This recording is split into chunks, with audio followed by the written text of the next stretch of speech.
16 Isnin 16 hari bulan 2. Kita berada di Kempau campsite. Ini adalah view setelah baik pulih di maintenance campsite ni. Penuh hari ni, nampak hampir penuh, full house. Pokok satu yang aku hemok dulu pun ada lagi. Pokok dua yang aku hemok yang kali kedua pun ada lagi. Kat sini dah memang tak ada pokok lah. Kat atas deck dah tak ada lah. Memang rata habis. Dan deck baru ni kena pakai fishbone.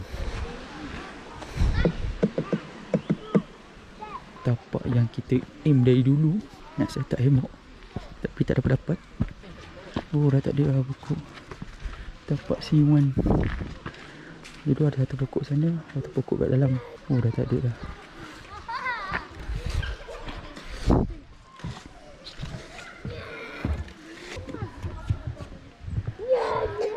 Oh, kat sini banyak pokok dah tak ada dah.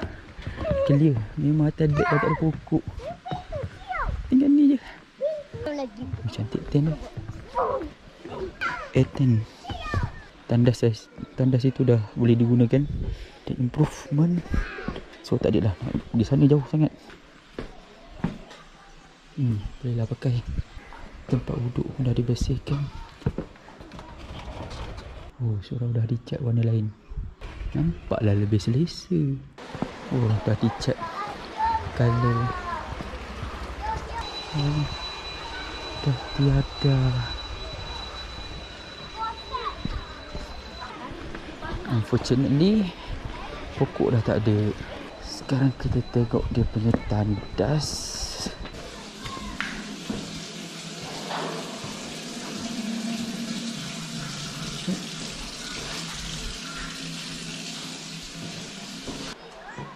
Selepas kita ronda-ronda, memang tak ada pot baru untuk kita pecah hemok.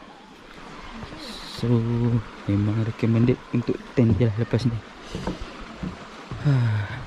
I is kecewa. No hemok here. Banyak pokok yang dah hilang.